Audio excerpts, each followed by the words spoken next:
අර යෞවනය හැම වෙලේම හිතනවා අර මම හරි කියලා. යෞවනයට හැම වෙලේම හිතෙනවා අර මම කියන එක මේ කට්ටියට තේරෙන්නේ නැහැ නේ කියලා. යෞවනයට හැම වෙලේම හිතෙනවා අම්මයි තාත්තයි වැරදි කියලා. යෞවනයට හැම වෙලේම හිතෙනවා ඔය ගෙවල් වල බලන්නකො එහෙම හිතන්නේ නැද්ද කියලා. අපි කරන මොක්කට හරි අපේ කවුද අම්මලා තාත්තලා පවුලේ උදවිය විරුද්ධ වෙනවා නම් අපි හිතනවා මේක දැන් වැරදුනත් ඉස්සරහට හරියනවා ඒකයි මම මේ වැඩ කරන්න කියලා. අර කියනව නේද කෑ ගහන්න නැතුව පොඩ්ඩක් ඉන්නකො කරලා පෙන්නන්නම් කියලා. අම්මලාට ඕවා තේරෙන්නේ නැහැ කියන එක කියලා. අම්මලාට ඕවා තේරෙන්නේ නැහැ කියලා කියන. අම්මලාට ඕවා තේරෙන්නේ නැහැ. ඔය ගොඩක් ඔය ප්‍රේම සම්බන්ධතා නඩත්තු කරන කොටත් ඕක වෙනවනේ. අර මේක තමයි හරි. නේ එතකොට අර ඕක ඉතින් අර ඉන්දිගහට පයින් වයස කියනවනේ මේ දඩබ්බර භද්‍ර යෞවනයේ තුල අර ඔය ගිනි කන වැටෙනවනේ තරුණ කාලේ. එහේ. එකයිනේ පේන්නේ. මේ ප්‍රේමය ගැන කියනව නෙමෙයි. තරුණ කාලයේ තුල අර තමන් දකින්න දේ විතරයි පේන්නේ. ඒ හින්දා මම යෝජනා කරනවා අවුරුද්දේ ඉස්සරළම අපේ තරුණ මහත්තුරුන්ට දුවලට පුතාලට ඔය ගිනි කන වැටිලා නම් ඉන්නේ චුට්ටක් දෙපැත්තත් බලන්න. එතකොට ඒක විතරක් නෙමෙයි තව ඒවා පේනවා. එතකොට පේනවා හරි මොකක්ද වැරදි මොකක්ද. එතකොට අනිත් මිනිස්සුන්ගේ අවවාද අනුශාසනා ඇහෙනවා. ඔය කාලේ හරි පෙන්වන්න බැරි දෙන්නෙක් නේ අම්මලා තාත්තලා පවුලේ කට්ටිය හැම. මං අපූර්වට දැකලා තියෙනවා විශ්වවිද්‍යාලෙ එහෙම ඉන්නකොට අපිත් එක්ක කතා කර කර ඉද්දි කෝල් එක එනවා. නේද කොහේ හරි ඔය ගියපුවාම මොකට හරි අපූර්වට කියනවා මං අද අම්මට කිව්වේ නෑලු මෙහෙ එනවා කියලා. මං ඔය ඇයි? ඔය ගොඩක් ළමයි එහෙමයි. ඇත්ත කියනවද? කවදාවත් කියන්නේ නැහැ. අපු ඇයි කියලා හපනකොට කියනවා නෑ අම්මට කිව්වනම් එහෙම බේරුමක් නෑලු. මොකද්ද? හැම වෙලේම කෝල් ගන්නවලු. මේ කාලය තුල ගිනි කන වැටිලා ඉඳි ගහේ වැටිලා ඇනිලා ඉන්නකොට වෙන මොකුත්ම පේන්නේ නැහැ. අපි ප්‍රාර්ථනා කරමු අපිට අර සාරංච සාරතෝ ඤත්වා අසාරංච අසාරේ මේ සරුදේ සරු විදිහට දකින්න නිසරුදේ නිසරු විදිහට දකින්න අපේ තරුණ ප්‍රජාවට තරුණ මහත්තුරුන්ට මේ මළුවට එක්කහු වෙලා ඉන්න සද්ධර්ම ශ්‍රවණලාභී පින්නතුන්ට මේ මහා සෑරදුන්ගේ ආනුභාවය මේ පුරපසළොස්වක් පුන් පොහෝ දිනේදී මේ මළුව තුලින් අද දිනම ලැබේවා සාදු කියලා ප්‍රාර්ථනා කරන්න. අවසරයි හාමුදුරනේ දැන් අපි මේ ස්වර්ණමාලී චෛත්‍ය රාජාණන් වහන්සේ අභියසීදල මේ සාකච්ඡාව මේ විදිහට කරගෙන යනවා. මේ මළුව පුරා සදහැතුන් විශාල පිරිසක් එක්කාසු වෙලා ඉන්නවා ඔබ වහන්සේගේ මේ දේශනාවත් සමගින්. ඒ වගේම තමයි සිරස ටීවී හරහා බලන සහ සිරස ටීවී Facebook පිටුව හරහා අපිව නරඹන පිරිසකුත් ඉන්නවා. මෙවරත් මේ පොහොය දිනේදීත් අපි අපේ Facebook පිටුව විවෘත කරලා තියෙන්නේ ඔබ වෙනුවෙන් ඔබේ ප්‍රශ්න ගැටලු ගෞරවනීය ස්වාමීන් වහන්සේට ඉදිරිපත් කරන්න. ඉතින් විශාල පිරිසක් එකතු වෙලා ඉන්නවා. අපි ඔබට ආරාධනා කරනවා යම්කිසි ප්‍රශ්නයක් තියෙනවා නම් කමෙන්ට් හරහා ඒවා යොමු කරන්න. ඒ වගේම තමයි නවේක්ෂා අපේ පසකින් රජරට විශ්වවිද්‍යාලයේ සිසුන් පිරිසකුත් අපේ හාමුදුරනේ එකතු වෙලා ඉන්න. ඔබ වහන්සේ අර විශ්වවිද්‍යාල ගැන කතා කරනකොට මට ඔවුන් පිරිසත් මතක් වුණා. ඔවුන් සතුවත් විශාල ප්‍රශ්න ප්‍රමාණයක් තියෙනවා. නවේක්ෂා අපි මේ පැත්තට ගිහිල්ලා આવොත් හොඳයි.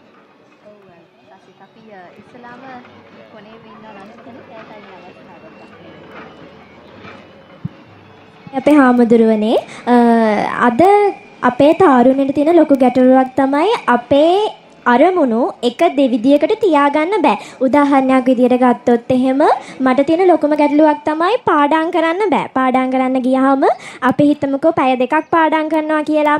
පාඩම් කරනවා කියන එක අරමුණකට මගේ හිත යොමු කරගන්න බෑ. ඒ අරමුණෙන් වෙනත් දේවල් වලට හිත යනවා. එතකොට අර පාඩම් කරනවා කියන අරමුණෙනුත් පිට යනවා. අර පාඩම් කරපු පොඩි දේ හරි අපේ මතකට එන්නේ නැහැ. අපි ඒකට මොකද්ද කරන්න ඕනේ හාමුදුරනේ? හොඳ ප්‍රශ්නයක් ඒක. ඉගෙන ගන්න විශ්වවිද්‍යාල විතරක් නෙමෙයි මං හිතන්නේ. ඔය කියනව නේද අපි නිකන් කතා කරනකොට අර පොත් ගත්තාම නිින්ද යනවන්නේ. එහේ. කවදාවත් ෆෝන් එක ගත්තාම නිින්ද යනවද? ඒ කියන්නේ මේක මම හිතන්නේ බොහෝ දෙනෙකුට පොදු අලුයම වෙනකන් ඇහැරගෙන ඉන්න පුළුවන්. පත්තරයක් ගන්නකො විනාඩි 5ක් බලන්න පුළුවන්. නිින්ද යනවා. පොත මේසේ උඩ බලන ගමන්ම ටික ටික මොකද වෙන්නේ? අර මේසේ පුටුවෙන්ම දිගෑරෙනවා. නේ ටිකක් ඈත් වෙනවා. ආය කොට තුනක් තියලා ඇඳ වියනට හැංස් වෙනවා. අන්තිම වැඩනවා. අපි ෆෝන් එක ගත්තාම කොච්චර අරමුණ හොඳද කියනවා නම් ඕෆ් වුණාම charge එකටත් ගහලානේ බුදියන්නේ. එච්චරටම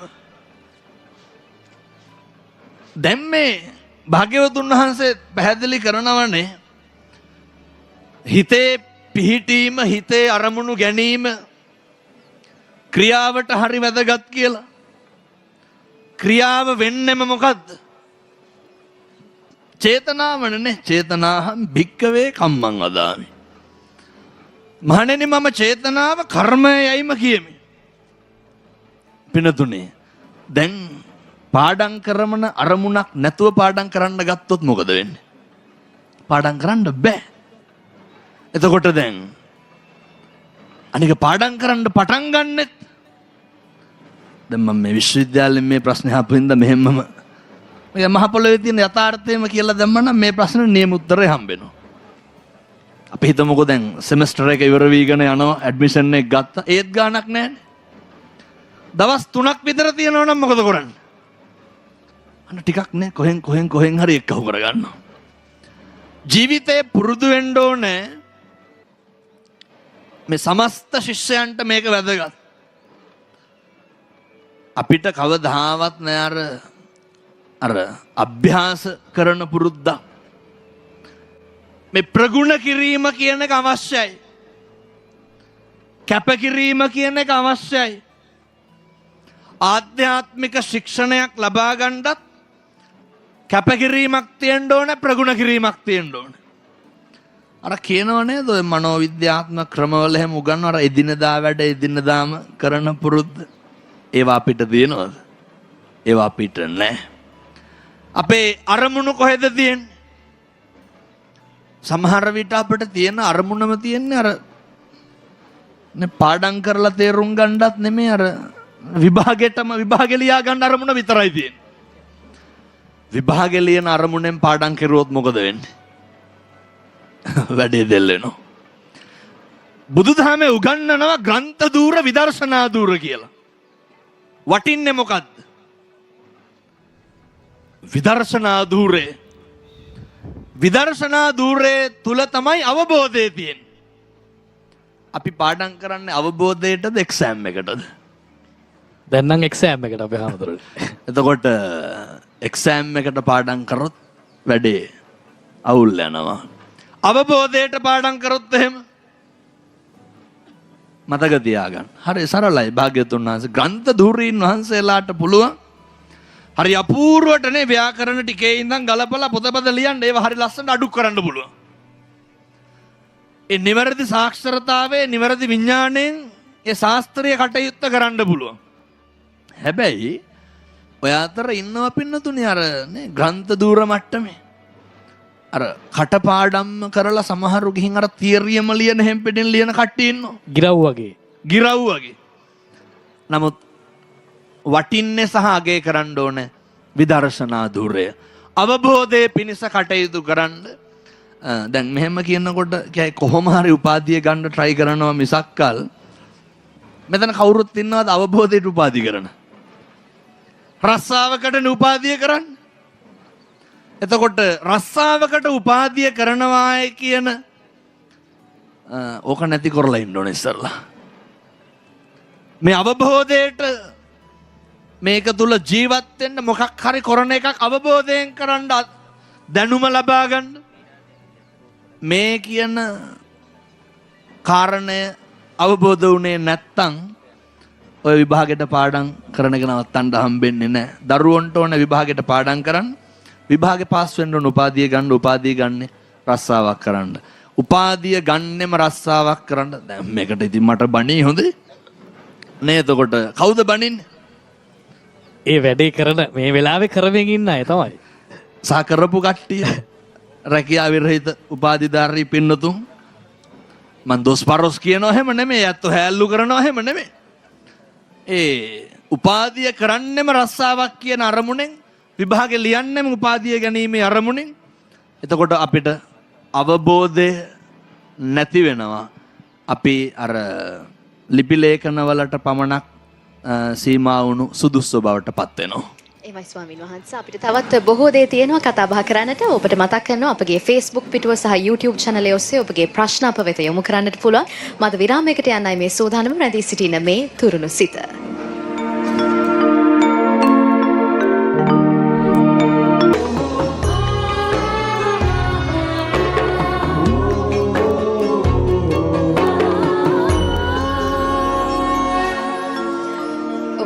එක්වන්නේ රුවන්වැලි මහසෑයේ සිට සජීවීව ඔබ වෙත ගෙනෙන තුරුණු සිත වැඩසටහන සමගිනුයි අපි දැන් යොමු වෙනවා Facebook පිටුව ඔස්සේ අප වෙත එවන ඒ ප්‍රශ්නවලට. ස්වාමින් වහන්සේ සකුනිකා නිස්සංක ප්‍රශ්නයක් යොමු කරලා තියෙනවා. ඒ අහනවා අපේ හාමුදුරුවනේ මට පොඩි දෙයකට තරහ යනවා. ඒ නිසා ගෙදර අයගෙත් හිත හැම වෙලාවෙම රිදෙනවා. මේකට මට උපදෙසක් දෙන්න කියලා. මේ තරහව පාලනය කරගන්නේ කොහොමද කියලා. කේන්තිය එන එක තරහව එන එක තරහ ආපුහම නම් කරන්න දෙයක් නැහැ. ඒ කියන්නේ එයි කේන්ති ආවහම මොකක් කරන්නද? දැන් සමහරු කියනවනේ කේන්ති ගිහපුවම මෛත්‍රී කරන්න කියලා. කාටද පුළුවන් අප්පෙට යකුණ ගලා ඉන්නකොට මෛත්‍රී කරන්න? ගොඩක් කේන්ති ගිහිල්ලා ඉන්නකොට මෛත්‍රිය මතක් වෙනවද? නමුත් මේ කේන්ති යන සියලු දෙනා මොකද කේන්ති එනකොට මිනිස්සු අතර වෙන්න ඕන දේවල් වෙලා ඉවරයි, කෙරෙන්න ඕන දේවල් කෙරෙලා ඉවරයි. දැන් ඔය හොඳ ප්‍රශ්නයක් ඕක. මං ඊයේත් ඔය වගේ ප්‍රශ්නයක් මොකක් හරි වැඩසටහනකින් අද විකාශය වෙන්න තිමුකේ හරි. විදේශ ධර්මදේශනාවකට වැඩියට පස්සේ මට කියනවා හාමුදුරුවනේ මට හරි ඉක්මනට කේන්ති යනවා. මං අහුව මොකේට වගේද කේන්ති යන්නේ? එකම දේ දෙතුන් පාරක් කියන්න බෑ. ඒ කියන්නේ ගෙවල් වලත් එහෙම තියෙනවනේ. මොකද්ද කියලා අහන්න බෑ. මං අහන විදිහටම අහන්න තොට අහුන්නේ නැද්ද කියලා. ඔය ගෙවල් වල බලන්නකො එහෙම නෙමෙයිද කියලා. එතකොට සමහරුන්ට හැරවන්න බෑනේ. නිදාගෙන ඉන්නකොට ගෙවල් වලින් කතා කරන්න බයයි. ඇයි ඒ? නැගිටලා බයිනවලු. ඒ කියන්නේ කේන්ති යනවා. නිදාගෙන හිටියත් කේන්ති යනවා.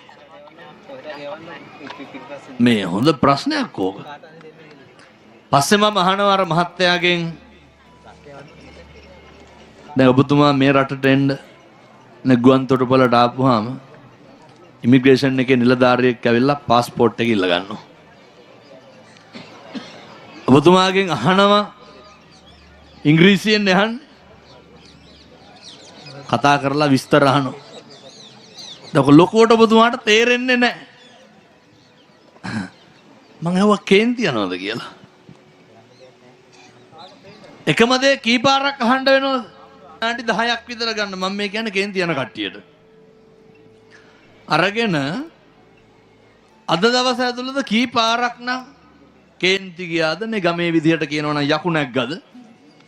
තමනක් තියෙන්නේ.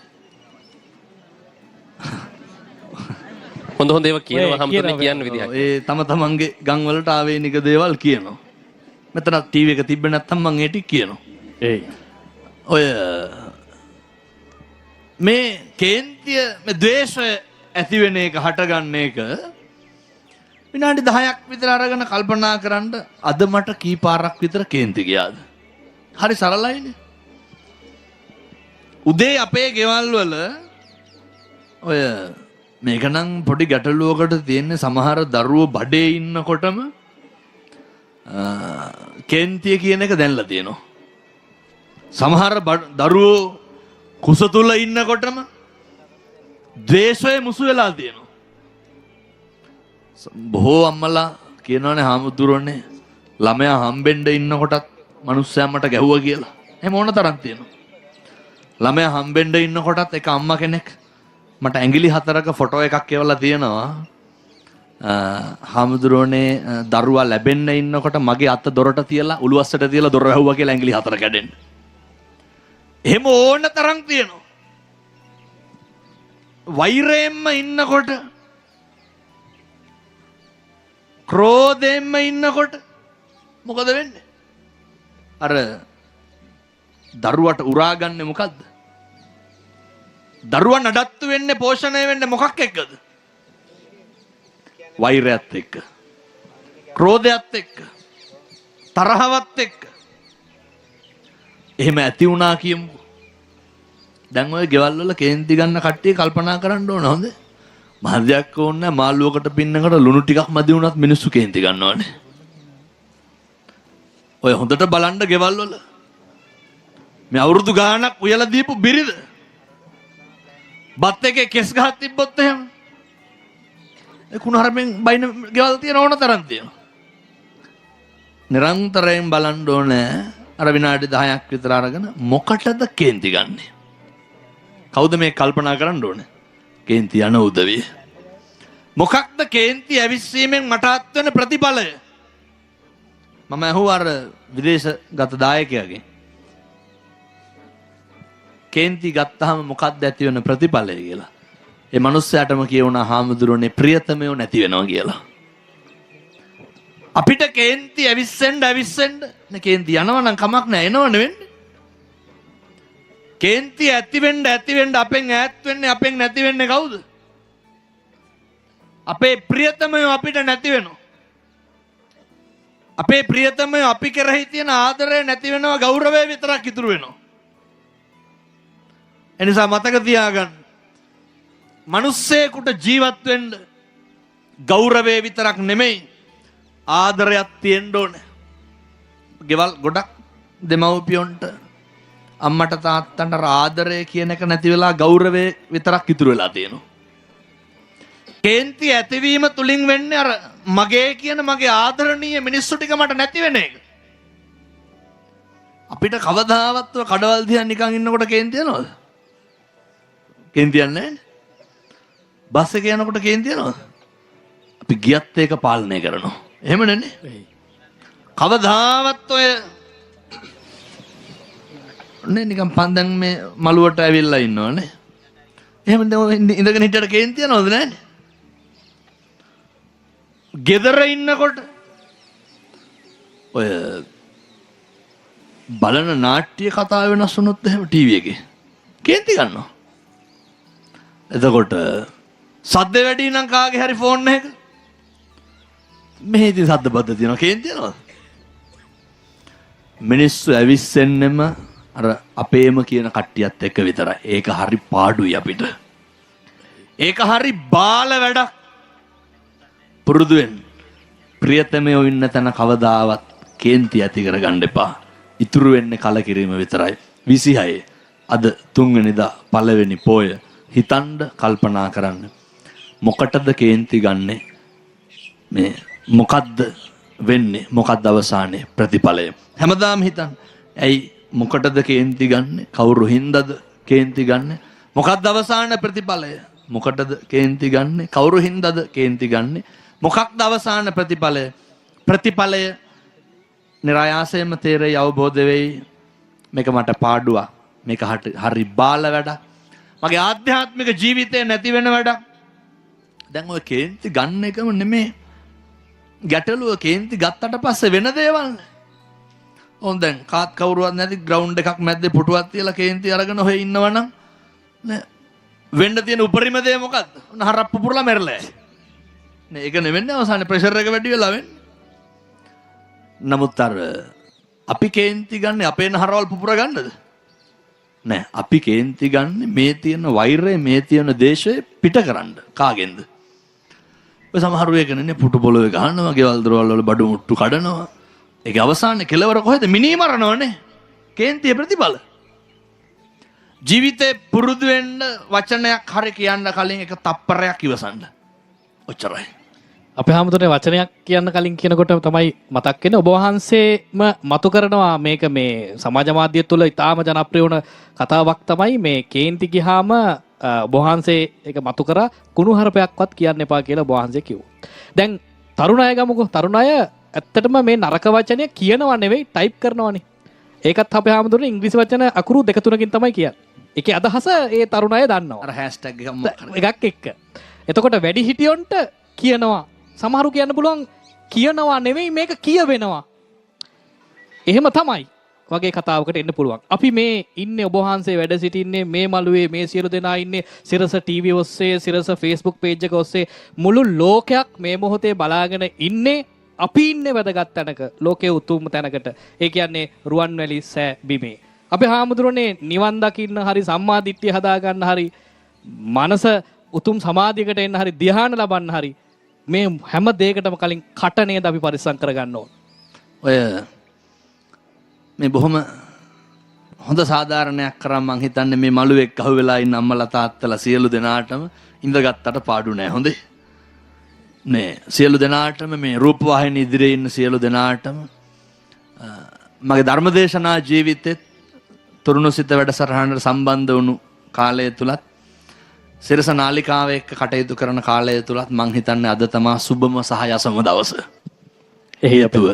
මේ මහා සෑරදුන් වහන්සේ අභියසේ ඉඳගෙන මිනිස්සුන්ට හොඳ මොනාද නරක මොනාද කියලා දෙන්න අපි මේ සංසාරේ කොච්චර පෙරම් පුරලාද මේ සංසාරේ කොච්චර භාවිතයේ යෙදිලා ඇද්ද මේක හොඳ භාග්‍යවන්ත කාරණයක් නේ ඔබතුමල්ලත් දකුණු පැත්තෙන් ඉඳගෙන මාත් එක්කම අහන්න කතා කරන්න මේ සංසාරේ ආත්ම කීයක් අපි එකට හම්බෙලා ඇද්ද මේවා අහම්බ නෙමේ පෙරම් පුරාගෙන එන තැන් සංසිද්ධි ඔය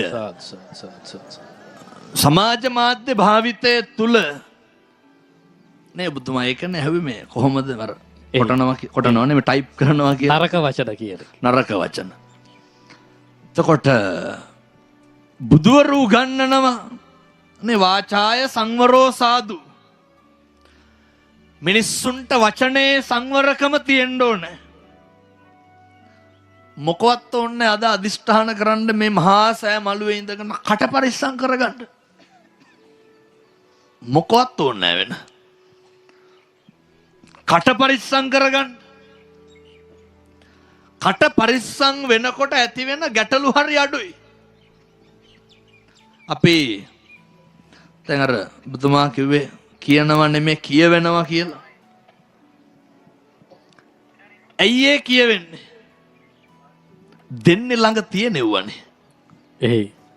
අපි ගාව ළඟ නැති දෙයක් දෙන්න පුළුවන්ද? ඇයි ඔව තියාගෙන ඉන්නේ? හොඳ ගතිගුණ තියෙන මිනිස්සු හොඳ ගතිගුණ දෙනවා. කැතකම තියෙන මිනිස්සු කැතකම දෙනවා. සත්පුරුෂකම තියෙන මිනිස්සු සත්පුරුෂකම දෙනවා. අසත්පුරුෂකම තියෙන මිනිස්සු අසත්පුරුෂකම දෙනවා. මතක තියාගන්න මිනිස්සු දෙන්නේ මිනිස්සු ගාව තියෙනවා. හිත්වල කුණුහරුපකම තියෙන මිනිස්සු කුණුහරුප කියනවා. හිත්වල පරුස වචන පැලවෙලා තියෙන මිනිස්සු මොකද කරන්නේ? පරුස වචන කියනවා. දැන් අපිට ඕනේ ඔය ගැටලුවකුත් තියෙනව නෙමේ. මට නම් වෙලාවකට හිතෙනවා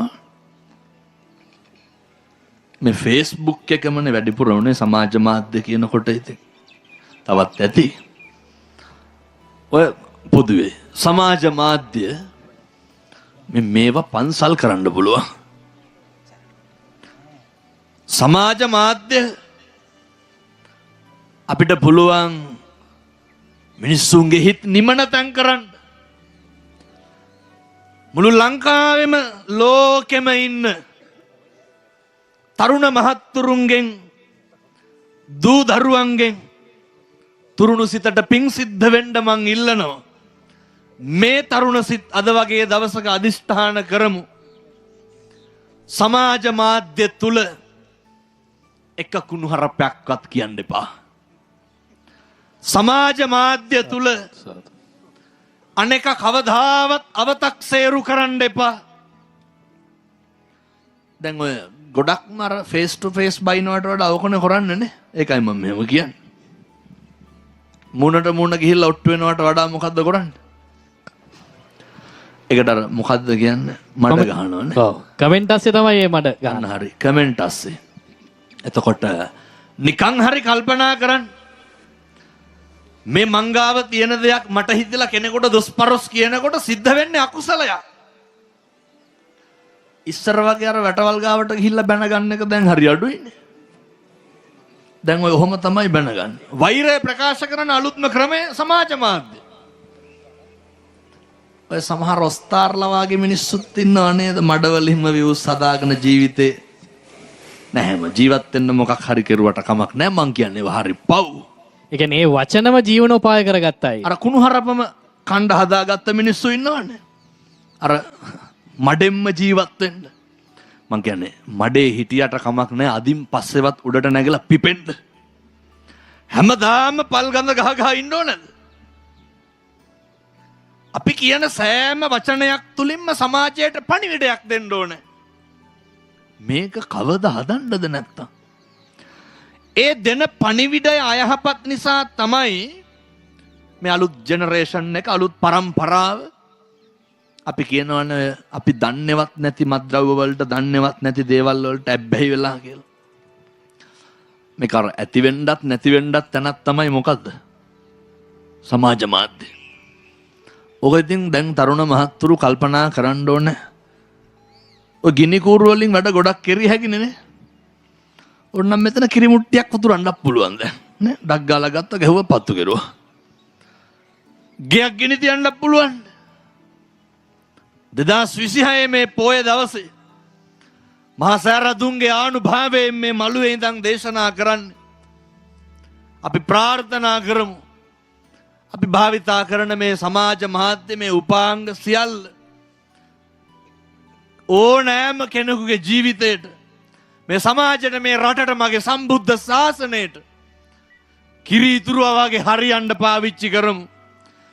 කවදාවත් කිසි කෙනෙකුගේ හිතක් රිදෙන්න, ද්වේෂයක් වෛරයක් ඇති වෙන්න භාග්‍යවතුන් වහන්සේ දේශනා කරපු නිර්වාණය අහුරන පංච නීවරණ වල තියෙන ව්‍යාපාදය නඩත්තු කරන්නේ ද්වේෂයෙන්, වෛරයෙන්, තරහෙන් බුදුහාමුදුරුවෝ උගන්වපු ප්‍රධාන අකුසල මූල ධර්ම අතර එකක් තමයි ද්වේෂය. ලෝභ, දේශ, මෝහ. එතකොට මේ ද්වේෂය පාලනය කරන්න ඕන කෙනෙක් තුල වෛරයක් ඇති වෙයි. ඕන කෙනෙක් තුල ද්වේෂයක් ඇති වෙයි. එක පෝස්ට් එකකින් එක බුදු ගුණය ගන්න දැම්මොත් මොකද වෙන්නේ? සිල් සුවඳ හැමයි මොකේද? Facebook එකේ. බැරි දෝක කරන්න. හැම පණිවිඩයක්ම මේක රැල්ලට හරි පටන් ගන්න තියෙන්නේ දැන් නම්. මොකද වෙන්නේ? රැල්ලක් හදමු බුදු ගුණ ෂෙයා කරන්න. බැරිද? එහේ. අපූර්වට පුළුවන්.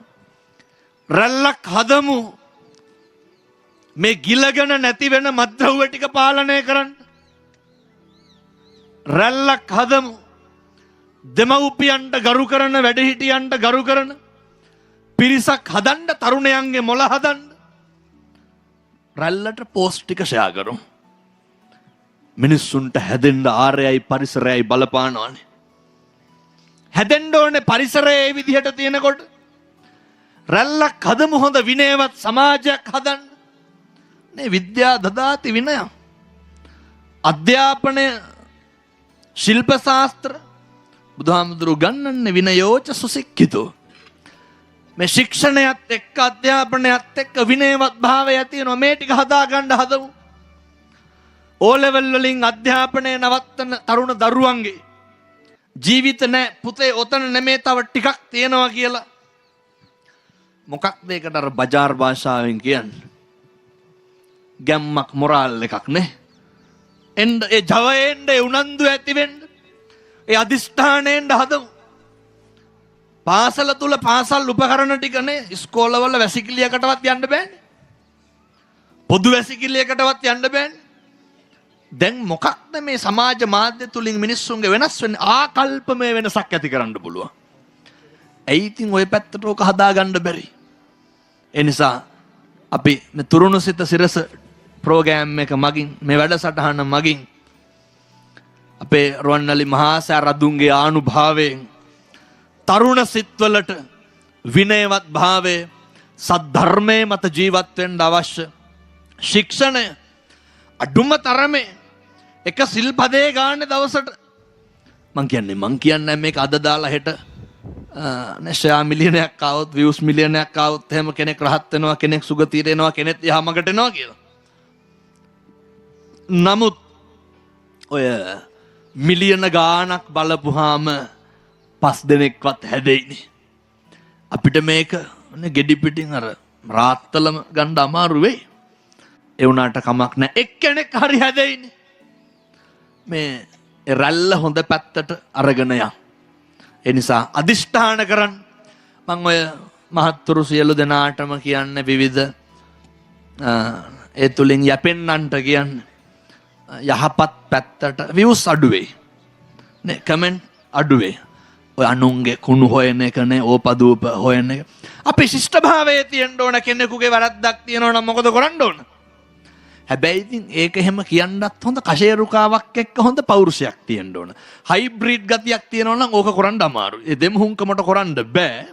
ඒ නිසා හොඳ පෞරුෂයෙන් හොඳ අභිමානයෙන් යුක්ත විනයවත් භාවයේ තියාගෙන මනා ශික්ෂණයක් තුලින් ප්‍රතිමන්ඩිත තරුණ පිරිසක් හදන්න පුළුවන් සමාජ මාධ්‍යයට.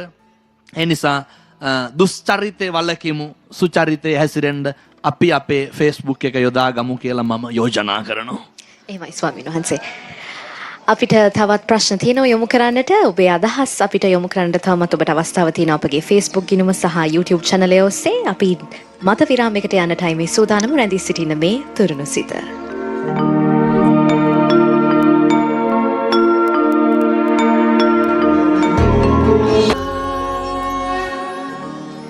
නැවතත් එක්වන්නේ තුරුණු සිත වැඩසටහන සමගින්. ස්වාමීන් වහන්සේ ඔබ කලින් කතා කරා හොඳ රැල්ලක් හදමු කියලා. කෙනෙක් අපිට Facebook පිටුව ඔස්සේ ප්‍රශ්නයක් යොමු කරලා තියෙනවා. දැන් ඔබ වහන්සේගේ බණ රැල්ලක් වෙලා තියෙනවා සමාජ මාධ්‍ය ඔස්සේ. තරුණිය ගොඩාක් ආදරෙන් වැළඳගෙන තියෙනවා. ඒත් එක්කම ඔබට නින්දා අපහාස කරන රැල්ලකුත් අපි දකිනවා සමාජ මාධ්‍ය තුල. මේක කොහොමද අපි බාරගන්නේ පොසිටිව් විදිහට? ඒ කියන්නේ ඔබ වහන්සේ රැල්ලක් ආරම්භ කරා ඔබ වහන්සේ කිව්ව විදිහට දැන් ධර්මයේ පැත්තට ගොඩක් තරුණයෝ ඒ පිළිබඳව අධ්‍යයනය කරනවා සහ එනවා. ඒ නිසා ඔබ වහන්සේට අර කිව්ව මඩ ප්‍රහාරය Facebook එකේ ඩිජිටල් මාධ්‍යයේ හම්බ වෙනවා. මේක ඔබ වහන්සේ දරාගෙන කොහොමද මේ ධර්ම දේශනාව කරගෙන ලෝකේ පුරාම ඔබ වහන්සේ වඩිනවා අපි දකිනවා. ඒක දරාගෙන කොහොමද ඔබ වහන්සේ මේ ගමන යන්නේ කියන එක අපේ කමෙන්ට් එකකින් අපි අහනවා Facebook එකෙන්. හොඳයි. ඔය හරි වැදගත්. දැන් ඔය මම අර ගෙවල් වලට යෝජනා කරේ එකට එක කියන්න එපා කියලා. බුදුවරු අපිට උගන්වන්නේ කොහොමද? නර නහි වේරේන වේරාණි සම්මන්තිද අහලත් ඇති මම ඕන තරම් අහලා තියෙනවා. සම්මන්තිද කුදාච අවේරේනච සම්මන්ති. ඔය වෛරක්කාරකම නැති කරන්න පුළුවන් එකම ඖෂධය මොකද්ද? මෛත්‍රිය. මිනිස්සු නගන අපවාද අර හැම කෙනෙක්ම කියනවා මමත් රැල්ලටනේ ආවේ කියලා. එතකොට තව කියනවා බණ අහන්නේ අම්මලාට තාත්තලාට දොස් කියන ඔය යන්නේ රැල්ලට කියලා. රැලි එනවා රැලි නැති වෙනවා. රැලි විතරක් නෙමෙයි මේ ලෝකේ එන හැම එකක්ම නැති වෙනවා. මේ ලෝකේ මොකක්ද ස්ථිර? මේ ලෝකේ මොකක්ද සදාකාලික? කිසි දෙයක් නැහැ. මේ සෑම දෙයක්ම බොහොම తాවකාලිකයි, බොහොම අස්ථිරයි. ඒ නිසා මම යෝජනා කරනවා වෙන රැලි වලට නම් අහු නොවුනට කමක් නැහැ. මේ රැල්ලට අහු වෙන්න. 2025 අවුරුද්දේ ගහපු මේ රැල්ල 2026 පොය දවසේ ගැහුවේ රුවන්වැලි මහා සෑයට. එහේ සාදු. ඉතින් මේ රැල්ල ඇවිල්ලා හේතු වෙලා තියෙන්නේ කොහෙන්ද? විශ්වයේ බලගතුම ස්ථානය ද්‍රෝණයක් සර්වඥ ධාතුන් වහන්සේලා වැඩ ඉන්න භූමිය. පින්නතුනි හෙට ඉර පායනවා නිශ්චිතයි සත්තයි. ඔය මඩ ගහන අනෙක් සියලු දෙනා මේ රැල්ලට අහු වෙනවා. එහෙම නැත්තම් බුදුබණ බොරු වෙන්න එපයි. ඒ සියලු දෙනාටම යථාර්ථය අවබෝධ වෙනවා. දැන් කොහොමද මම මේවා දරාගෙන ඉන්නේ? එහෙයි. ඔය බොහෝ දෙනෙක් අහනවා දැන් ඔය සමහරු කියනවානේ මම කුඩු විකුණනවා කියලා. තව සමහරු කියනවා මට ඔය සල්ලි පොම්ප වෙනවලු. රුවන්වැලි සායටත් පොම්ප වෙන්න ඇති අද මගේ බණ අහන්න එන්න කියලා. එතකොට ඉතින් ඔය නීතිඥ මහත්තුරු එහෙම කියනවා හාමුදුරුවනේ එක යන්ත්‍ර වාසියයි යවන්න තියෙන මිලියන 500ක් විතර ගත්ත හැකි ඕනනම් කියලා. බය නැතුව කියනවනේ ඇවිල්ලා. මිනිස්සුන්ට හැප්පෙන්න පුළුවන් පහසුම જાතියක් තමයි හාමුදුරුවෝ කියලා කියන්නේ. හේතුව මහා සංඝරත්නයේ ශාක්‍ය පුත්‍රයෝනේ. ඒ මහා ඉවසීමේ ගුණය ප්‍රගුණ කරපු මුගලන් මහරහතන් වහන්සේගේ කාලයට ඉඩ දීපු සංයමයෙන් බලාගෙන හිටපු ආනන්ද මහරහතන් වහන්සේගේ මහා ප්‍රඥාවන්තයින් අතරින් අග්‍රස්ථායක වෙච්ච සරියුත් මහරහතන් වහන්සේගේ සම්බුද්ධ ශාසනයේ පළවෙනි ධර්ම සංගායනාවක් තුලින් ශාසනයේ චිරස්ථිතිය එකතැනකට ගෙනල්ලා විසිරිච්ච මල් ගොඩක් වාගේ තිබ්බ මේ ධර්මයේ එකලු කොළ එක්තැනකට සංග්‍රහ කරපු ශාසන භාරධාරී නායකත්වයන් දරපු මහා කාශ්‍යප මහරහතන් වහන්සේගේ පටන් පැවතෙන ආර්ය මහා සංඝරත්නය උන්වහන්සේලා දරාගෙන ඉන්න මේ අරහත් ධජය සුණා පරන්තයට යන්න හදන කොටත් මරයි කපයි කොටයි කියන කොටත් නෑ ඉවසන්නම් කියලා හිත හදාගත්ත පරම්පරාවේ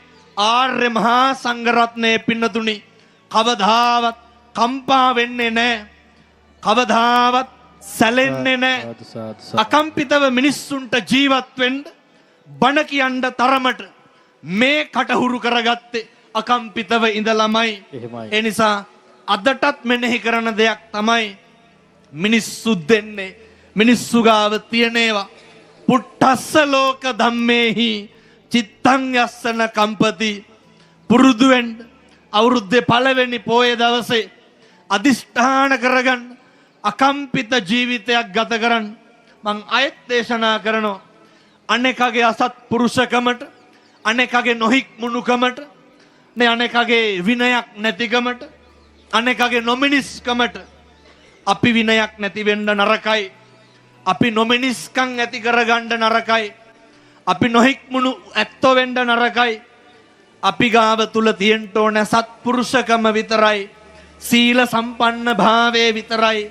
අනෙක තුල වෛරය ඇති. අපි ගාව මොකක්ද තියෙන්න ඕන? මෛත්‍රිය. අනෙක තුල අකාරුණික භාවය ඇති. අපි ගාව මොකක්ද තියෙන්න ඕන? කාරුණික භාවය. ඒ නිසා මේ තරුණ මහත්තුරුන්ට අම්මලාට තාත්තලාට මේ මහා සෑ රදුන්ගේ ආනුභාවයෙන් වෛර නැත්තෝ වේවා. මහා කරුණාවන්ත සිත් සැත්තෝ වේවා. සියලු දෙනාටම මෛත්‍රී කරන්න. සියලු දෙනාටම අවමන් නොකරන්න. නිදුක් නිරෝගී භාවයේ පතන්න. උදේට හවසට මෛත්‍රිය වඩන්න. පිං සිත් පහළ වේවා. මේ තරුණ සිත්වලට තුරුණු සිත මගින් බෙදා දෙන මේ අමාදහම් ගඟුල තුලින් ඒ ගිනි ගන්න සිත් නිමෙන්ඩ නිමණ්ඩ ශක්තිය මහා සෑ රදුන්ගේ ආනුභාවයෙන් ලැබේවා සාදු කියලා ප්‍රාර්ථනා කරන්න. එහෙම අපේ හැමදෙරුනේ අපිත් එක්ක ඉන්නවා රජරට විශ්වවිද්‍යාලයේ පිරිසක් එකතු වෙලා ඒ අතරිනුත් ප්‍රශ්නයක් තියෙනවා අපිට විමසන්න. මම හිතන්නේ එරන්දි සූදානම්ෙන් ඉන්නවා ඒකේ ප්‍රශ්නය යොමු කරන්න. අවසරයි ස්වාමින් වහන්සේ. අපේ සමාජයේ අපේ යාළුවෝ අතර තියෙන ප්‍රශ්නයක් තමයි ගොඩක් අය මුහුණ දෙනවා ડિප්‍රෙෂන් රෝග තත්ත්වයට නැත්නම් විෂාදය. ඒකට එක්ක කාට හෝ දෙයකට හෝ ඇබ්බැහි වීමක් නිසා ඒක වෙනවා. අපිට සමාජයේ අපේ දෙමව්පියෝ ඒකෙන් අපිව යොමු කරන්නේ වෛද්‍යවරයෙක් ගාවට. වෛද්‍යවරයෙක්ගෙන් ඒ බෙහෙත් අරගෙනත් අපි අන්තිමට වෙන්නේ බෙහෙත් වලටත් ඇඩික්ට් වෙන එක. අන්තිමට ඒ බෙහෙත් නැතුවත් බැරි වෙනවා. අපිට ඒ තත්ත්වයට යන්නේ නැතුව අපිට ප්‍රශ්නයක් වුණාම අපි ප්‍රශ්නේ වැඩි දියුණු වෙවි යන එක නෙවෙන්නේ. ඒක එහෙම නොවි බුදුදහමෙන් අපිට ඒක ප්‍රශ්නේ වැඩි දියුණු එක වළක්වා ගන්න කරන්න පුළුවන් දේවල් මොනවද අපේ හාමුදුරුවෝ? ඔය ડિප්‍රෙෂන් ඕකේ කෙලවර සමහර විට තමන්ගේ ජීවිතේ නැති කරගෙන වෙන්න පුළුවන් අපේ මරණය සියදිවි නසා ගැනීම. එතකොට දරුවන්ගේ ඒ වගේ ડિප්‍රෙෂන් වල මූලික ලක්ෂණක් තියෙනවනේ. දර කොණ්ඩ යනවා, ඇස් යට කළු වෙනවා, කෙට්ටු වෙනවා, කණ්ඩ බෑ, කල්පනා කරනවා, නිින්ද යන්නේ නැහැ. දැන් බලන්න ඕනේ මොකක්ද මේකට හේතුව? ડિප්‍රෙෂන් වලට ලොකු හේතුවක් තමයි බලාපොරොත්තුව කියන එක. බලාපොරොත්තු වෙලා ඉන්න දේ නැති වෙච්ච ගමන් මොකද වෙන්නේ? මම දැන් මේක තුරුණු සිත හින්දා තරුණ සිත්වල තියෙන ප්‍රශ්නයක් කතා කරන්න. ඔය ලොකු ડિප්‍රෙෂන් තත්ත්වයක් ඇති වෙනවනේ ඔය අර බලාපොරොත්තු වෙන ප්‍රේමය නොලැබුණාම. මේවා තියෙනවන්නේ මේ සමාජ ඕනතර. එතකොට බලාපොරොත්තු වෙච්ච ආදරවන්තයා වන්තිය නොලැබුණාම අපි අර ආදරය කියන්නේ මන්දයි කියලා කියනවනේ සමහර. අපි හැම වෙලේම උත්සාහ කරන්නේ අර එකක් මතක තියාගන්න මේ ලෝකේ අපි හිතන විදිහට හැම එකක්ම වෙන්නේ නැහැ. එහෙමනම් මේක ඉතින් මේ ලෝකේ මට ඕන විදිහට හැම එකක්ම වෙනවද? මේ ලෝකේ මම කැමති විදිහට හැම එකක්ම වෙනවද? මේ හැම එකක්ම පරස්පරයි. මේ නොගැලපීම් සමුදායක් තමයි ගලප ගන්න හදන්නේ. මේ තරුණ දරුවන්ට අපේ දුවලට පුතාලට තියෙන මේ ගැටලුව ડિප්‍රෙෂන් තත්ත්වය ඇති වෙන්න පුළුවන් විශ්වවිද්‍යාලේ ඉන්නකොට. සමහර විට ඇති වෙන කෙනෙහිලිකමක් මත, සමහර විට ඇති වෙන ඔය ඕන තරම් අපිට එහෙම දරුවෝ හම්බෙනවා අම්මා තාත්තගෙන් පවා ආදරය අහිමි වෙනවා. එතකොට සමහරක් නේ තාත්තලා කෙලින්ම දරුවගේ මූණට චෝදනා කරනවා. මගේ කියන විදිහටම ඕනනම් අර උඹ මගේ නෙමෙයි කියලා සමහර තාත්තලා කාටද කියන්නේ? දරුවට කියනවා. ඇති ඒ දරුවෝ ડિප්‍රෙෂන් හැදිලා බේරෙනවා. එතකොට සමහර අම්මලා කියනවා සමහර විට පොඩි කාලේ නේ කවුරු හරි අර හදාගන්න දීලා අර වැඩි වියටපත් වුනහම කියනවා උඹ අපේ නෙමෙයි කියලා. එහෙම දරුවෝ මට ඕන තරම් හම්බෙලා තියෙනවා. ඒ දරුවෝ අහනවා කොහොමද හාමුදුරනේ දරාගන්නේ? සමහර දරුවෝ අහනවා හාමුදුරනේ අම්මා කියනවලු ගෙදරින් ඵලයන් කියලා. කොහොමද හිත හදාගන්නේ? තාත්තා කියනවලු උඹට ඉන්න බැරි නම් ඵලයන් කියලා. මේ හැම තැනම දැවෙන පිච්චෙන ප්‍රශ්න තියෙනකොට අපේ මේ දරුවිය ඇහුවේ ඒක බෙහෙත් ගත්තත් ඒකට ඇබ්බැහි වෙන එක වෙන්නේ. මිනිස්සුන්ට තියෙන්න ඕනේ. මේ පළවෙනි පොයේ දවසේ 26 පළවෙනි අවුරුද්දේ අද දවසේ අවුරුද්ද පටන් අරන් දවස් 2 ඉවරයි. වැටෙන්න හේතු 1000ක් තියෙන්න පුළුවන්. මනුස්ස ජීවිතයක තියෙන වටිනාකම තේරුම් ගන්න. ඔය අනෙක තුල යැපෙනකන් විතරයි ડિප්‍රෙෂන් තියෙන්නේ. අනෙක මත බලාපොරොත්තු තියාගෙන ඉන්නකන් විතරයි කනගාටුව තියෙන්නේ. වෙනස් වීම කියන එක නම් දරා ගන්න පුරුදු වෙන්නම වෙනවා. මේ මිනිස්සු වෙනස් වෙනවනේ. මට කියන්න කවුද මේ ලෝකේ වෙනස් වෙන්නේ නැත්තේ? කවුද මේ ලෝකේ නැති වෙන්නේ නැත්තේ? ඔය නේ අවුරුදු ගාණක් මේ ප්‍රේම සම්බන්ධතා ගොඩනගාගෙන ඉඳලා ඒකේ ප්‍රතිඵලය විවාහය, විවාහයේ ප්‍රතිඵලය දරුවෝ. ඒ විදිහට ගිහිල්ලත් ඔයනේ අනියන් සම්බන්ධතා පවත්තලා විවාහය දෙදරා යනවනේ. දරුවෝ 4-5 දෙනෙක් එක්ක සමහර අම්මලා තනි වෙනවා. මං කියන්නේ අර ડિප්‍රෙෂන් හැදෙන්න පුළුවන් ගෙදරදීම නෙමෙයි, ළමයින්ටම නෙමෙයි.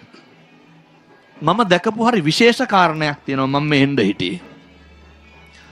දරුවෝ 3-4 දෙනෙක් එක්ක තනි වෙච්ච අම්මා කෙනෙක්. අර මතකද ලංකාවේ දැන් නම් සූදු අඩුද මන්ද විවිධ සූදු වර්ග තියෙනවනේ. අර එක එක ගේම් වලට සල්ලි දාලානේ. ඔය ගොඩක් ඔය රැකියා කරන සමහරු ලක්ෂ ගණන් ණය අරගෙන ඒකට දාන හම්බ කරන එක සූදුවට දානවා. සමහර අම්මලා කියනවා හාමුදුරුවනේ දරුවෝ 4 දෙනෙක් එක්ක ඉන්නේ. ඒ අම්මලාට කොහොම ડિප්‍රෙෂන් එන්න ඕනද? වෙන කිසිම දෙයක් ඔළුවට ගන්න ඕනේ නැහැ. අපේ අම්මයි තාත්තයි නැගිටපු විදිහ හිතන්න. මගේ අම්මා මං හදාගත්ත විදිහ හිතන්න. මගේ තාත්තා මං හදාගත්ත විදිහ හිතන්න. අම්මලාට ડિප්‍රෙෂන් නෑ විදිහ නෑ. ඒක අරමුණක් තියෙනවා. වැටෙන්න නෙමේ ඒ අරමුණ තියෙන්නේ නැගිටින්න. ජීවිතේ වැටෙන්න හේතු 1000ක් තියෙනවා. ආර්ථිකමය ප්‍රශ්න. ස්වාමි පුරුෂයා නැති වුනහම නේ ගැහණියෙකුට තනියම ජීවත් වෙන්න අමාරුයි නේ. අසත්පුරුෂ පිරිමින්ගෙන් කොච්චර නොබිනා යෝජනා එනවද? මේවත් දරාගෙන දරුවොත් හදාගෙන කුලී වැඩ කරගෙන රැකී රක්ෂා කරගෙන සමිතියට තියෙන පොඩි ණය තුරහක් ගෙවාගෙන ගමේ කඩෙන් බඩට ණයට බඩු අරගෙන පොතට බඩු අරගෙන අපේ ගම්වල එහෙමනේ. ඒ ටිකත් කොහොම හරි ගෙවාගෙන කෝ ડિප්‍රෙෂන්. මොකක්ද ඔය අම්මගේ ඔළුවේ තියෙන එකම දේ මොකක්ද? දරුවෝ ටික ලොකු මහත් කරන එක විතරයි. මතක තියාගන්න. අර හිත ඇත්නම් පත කුඩාද කියන්නේ. හිතමයි පුතේ බලපාන්නේ. එක අරමුණක් මත ධෛර්ය සම්පන්න වෙන්න. එක අරමුණක් මත අදිෂ්ඨානශීලී වෙන්න. ඒ අරමුණට කටයුතු කරන්න. ඒ අරමුණු ජය ගන්න මේ තරුණ මහත්තුරුන්ට මේ පුර 15ක් පොය දවසේ තුරුණන්ගේ ආශිර්වාදය ලැබේවා කියලා අපි